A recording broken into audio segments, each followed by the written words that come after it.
Although he was considered to be one of the main characters in the entire series, we saw less and less of him as the series went on.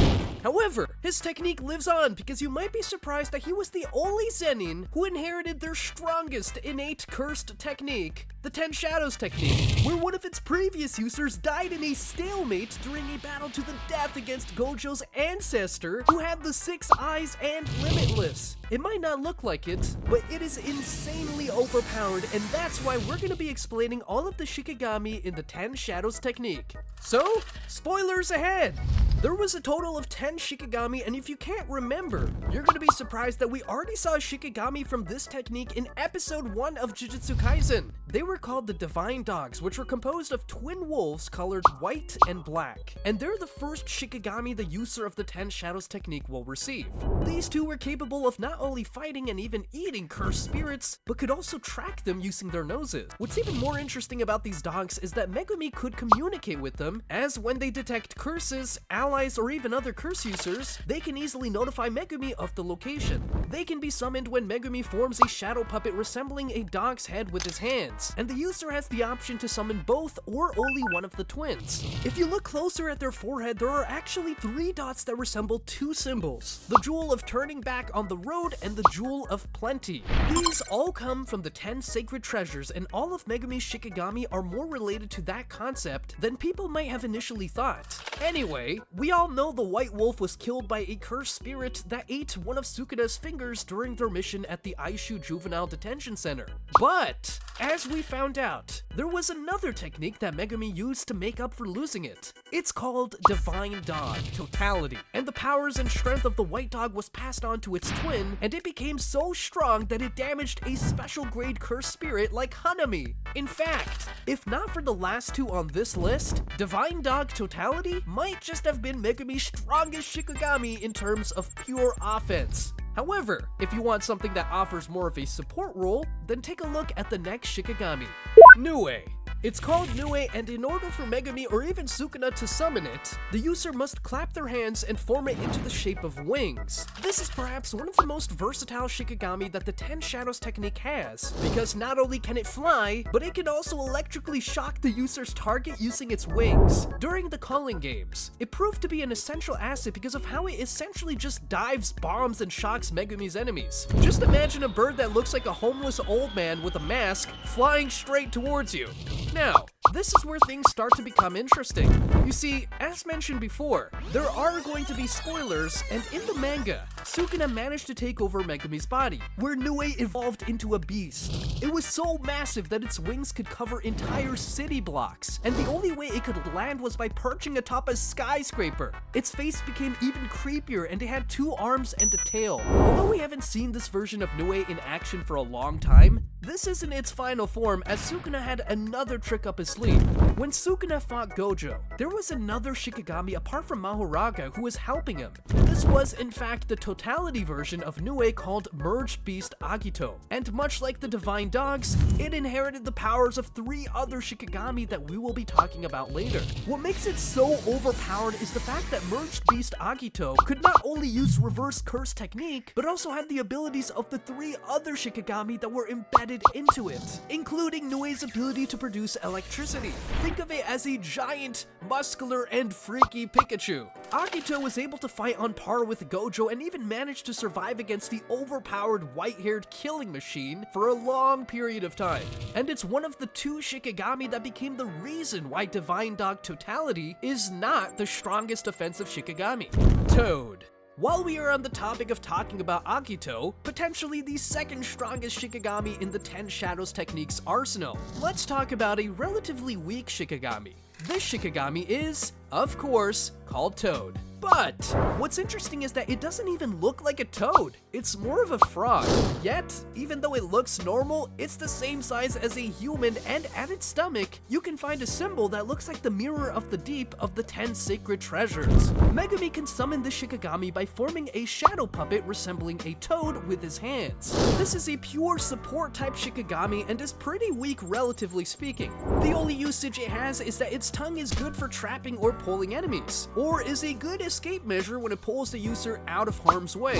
One great example of this was when it snatched Nobara and carried her to safety, meaning that it is useful when it comes to search and rescue missions. A unique technique that Megumi used with Toad is that it combined it with Nue, which created several smaller and weaker clones that had wings. They are great for restricting an opponent's movements by wrapping their tongues around limbs. In addition, they can't be permanently destroyed. Overall though, unlike Divine Dogs or Nue, Toad is not that great when it comes to battles, and that might have been true because Sukuna didn't even bother using it when he took over Megumi's body. Great Serpent. However, there was one Shikigami who managed to fight against Sukuna when he took over Yuji's body in the first season of Jujutsu Kaisen. It's called Great Serpent, and as its name suggests, it's a humongous white snake that has a black marking on its forehead, which might be the jewel of life in the 10 sacred treasures. But it's unconfirmed. There were only 2 moments where the Great Serpent was used in the series. First, when Megumi used it alongside the Toad Shikigami to save Nobara in episode 4, and the second one was of course when Megumi used it to fight Sukuna. But why is that? Well, although it did manage to stop Sukuna for a while and even managed to help Nue land some hits on him, the King of Curses was just too strong, and after a while, he completely destroyed the Great Serpent. And if you didn't know, once a Shikigami has been destroyed, the user can no longer summon it but let its powers be inherited by another Shikigami through the Totality technique. So just like I mentioned earlier, Merged Beast Agito was the product of Nue's Totality.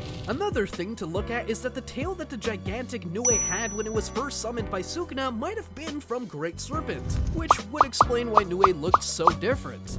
Max Elephant. But there's one Shikigami that we saw that wasn't involved in any merging or totality techniques despite it being strong. Well, it's none other than Max Elephant, and the one difference it has compared to other Shikigami is that it requires a massive amount of cursed energy to summon. And it might be because it's so big, but we all know your mom is bigger. Anyway, Max Elephant can be used in both offensive and support roles because its main ability is that it can shoot out an almost endless volume of water from its trunk, which was enough to blow Noritoshi Kamo outside a literal building. But that's not where the offensive part comes in. You see, I mentioned Max Elephant was massive, and I think Megumi knew this too. So what he did was that he would summon Max Elephant from the air and use it to literally crush his opponent with its insane weight. I just love how creative this is. He used this on multiple occasions, and the first one was during his fight against Awasaka in the Shibuya incident. Another one was when he was up against Registar's gang of curse users, where he used his domain expansion, Chimera Shadow Garden, alongside Max Elephant to flatten him. But if you thought that was crazy, wait until you see what Sukuna did. Since Sukuna did have access to the 10 Shadows technique, he was able to summon Max Elephant as well. This time though, it looked more like a dying mammoth than anything else. Its tusks were bigger and it no longer had any eyes. Sukuna also used Max Elephant to crush his opponents, but in an insane move. Instead of pumping out large volumes of water like Megumi did, Sukuna used Max Elephant to compress the water it was shooting out, turning it into high-pressure water beams that looked like Choso's piercing blood without even manifesting the Shikigami itself. Rabbit Escape. Moving on, we're gonna talk about the complete opposite of the heavyweight Max Elephant, the small yet countless Shikigami known as Rabbit Escape. When Megumi creates a shadow puppet resembling rabbits, he summons a massive swarm of rabbit Shikigami, which are actually very weak and mostly harmless. The user takes advantage of their sheer numbers to distract their opponent or even serve as a shield by bundling them up all together. But that doesn't mean that these bunnies can't throw hands, because there were a bunch of them trying to jump Toji Zenin of all people.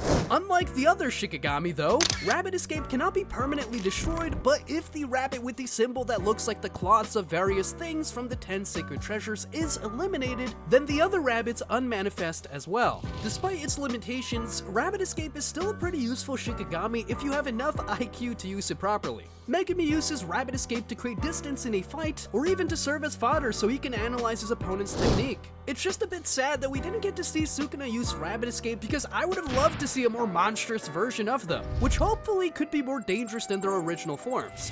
Round Deer. There are 2 that were only used by him and weren't even activated by Megumi, who's the owner of the technique. The first of the 2 is the Round Deer, and as always, the user has to form a shadow puppet of a deer's head using his hands. Since Sukuna was the one who summoned the Shikigami first, we don't actually know its original appearance. However, when it came to Sukuna's version, it was tall, had 4 eyes, and of course, had antlers just like a deer. At the left side of its neck, you can see a symbol that looks like the Jewel of Resuscitation, and what the Shikigami does is completely out of this world. As you know, reverse curse technique is not something that can be achieved by any sorcerer. The complexities of using it are so hard to comprehend that it took Gojo a literal stab in the head by Toji for him to understand how to use it. In fact, there are only a few people in the entire series that have mastered it, and all of them are either overpowered or Shoko Ieri. However, even if the user of the 10 Shadows technique can't use it, the round deer can. Yes, it uses positive energy to perform reverse curse technique, and it can even counteract the opponent's cursed energy. Sukuna used it while fighting his biggest fan, Yorozu, and with the round deer, he was able to negate Yorozu's cursed energy amplified attacks, and even heal himself by touching the Shikigami's nose. The round deer is the second to last Shikigami that was integrated into Nue Totality merged beast Akito, and round deer was the reason it could use reverse curse technique. Piercing Ox. So far we've talked about 7 of the 10 Shikigami in the 10 Shadows technique, and much like the round deer, this next one was only summoned by Sukuna and not Megumi, and it's called the Piercing Ox. It's the only other pure offensive type Shikigami aside from the Divine Dogs, and as the name suggests, it looks like a big ox. I mean, what did you expect? On its forehead, you can find a symbol that is similar to the cloth of the bees or the bee repelling scarf. Piercing Ox works like a charged attack in your favorite game. It can only charge in a straight line, but the longer it charges, the more powerful the attack becomes. And it's no joke, because even with an insanely durable armor built from her innate technique, Yorozu was still rammed and knocked down by the Piercing Ox. The second charge was even worse, because even after hitting the Piercing Ox with a cursed energy reinforced punch, it didn't do anything. When she was hit the second time, the Shikigami had a longer charge and was able to crack a piece of her supposed indestructible armor. I mean, that armor was made from liquid metal and was based on the biofunction of several insects. After that encounter though, we never really got to see Piercing Ox again, even if it wasn't destroyed. Despite its limitations, I think just the pure raw offensive capabilities it has makes up for it in a great way. Tiger Funeral. Next up is a Shikigami that we surprisingly don't know anything about because it was never summoned by both Sukuna and Megumi in the entire series. It's called Tiger Funeral, and it's safe to say that its appearance and capabilities will never be known since Sukuna has already given up on using Megumi's body and acquired his form during the Heian era. However, we technically did see it in action. Where, you ask? Well, this was the final Shikigami that merged beast Agito inherited its powers from, and when you look at Agito, you can see that its torso and feet are tiger-like, which it may have gotten from Tiger Funeral. Using Agito as a reference, we may be able to make a guess on Tiger Funeral's use. My guess is that it's an offensive type Shikigami that uses speed as its main attribute since its legs were the one thing that Agito inherited. It might have been super fast with claws that were able to rip through most cursed energy reinforced entities. Just take note though that that's just a guess and that any information about Tiger Funeral was never revealed by Gege Akutami himself. And since almost all except 3 sacred treasures have been symbolized one way or another, it only makes sense that it would have a symbol similar to the scarf to ward off various things, as the Mirror of the Shore might belong to the Max Elephant since it only makes sense. 8-handled sword Divergent Scylla Divine General Mahoraga. So it only makes sense that the last 2 sacred treasures were heavily related to the final and most powerful Shikigami in the 10 Shadows technique. So bear with me as I say its name is the 8-handled sword Divergent Scylla Divine General Mahoraga, or Mahoraga for short. We're all too familiar with him, and we know just how dangerous this Shikigami is, because not a single user of the 10 Shadows technique has been able to tame it. From the name alone, of course, it has the 8 hands long sword, which is called the Sword of Extermination in Jujutsu Kaisen. It is a sword that is enveloped in positive energy, making it one of the deadliest cursed tools against cursed spirits, and it is on the same level as special grade cursed tools. And when you look at its wheel, you can tell that it resembles the snake repelling scarf. completing the 10 sacred treasures. But this wheel isn't only for show. It's the main signal for its adaptation process, and since Mahoraga cannot be fully destroyed most of the time, the wheel will turn and it will signal that Mahoraga is slowly adapting to its opponent's attacks. This happened to both Gojo and Sukuna, where Mahoraga learned to adapt to Sukuna's cleave and dismantle. And the first time this happened, Mahoraga sent Sukuna flying through multiple buildings. For Gojo, since Limitless is so complex, it took Mahoraga's wheel a total of 5 spins before it adapted, and was able to breach the once invulnerable infinite space surrounding Gojo. That slash that Mahoraga sent was able to cut into existence itself, and gave Sukuna the inspiration for his world-cutting slash that finished Gojo once and for all. However, Mahoraga is not invincible. Sukuna was able to defeat Mahoraga by using his flame arrow, while Gojo's hollow purple obliterated Mahoraga and its wheel. When Mahoraga has been tamed, just like what happened with Sukuna, the user of the 10 Shadows technique can wear the wheel and tank all the damage while Mahoraga stays safe but is still adapting to their opponent's attacks. If you're the only Shikigami to be able to fight against entities like Gojo and Sukuna, you deserve to be called the strongest Shikigami of the 10 Shadows technique. It was even rumored that Mahoraga was the reason why a user of the 6 Eyes and Limitless from the Gojo clan and a user of the 10 Shadows technique from the Zenin clan had a stalemate, because Mahoraga killed them both. And with that, there you have it, guys. All of Megumi Fushiguro's 10 Shadows technique Shikigami explained. It's amazing to know that Megumi already had so much potential to become one of the strongest characters in the series, and if he was given enough time, he might have been as strong as a special grade sorcerer like Gojo.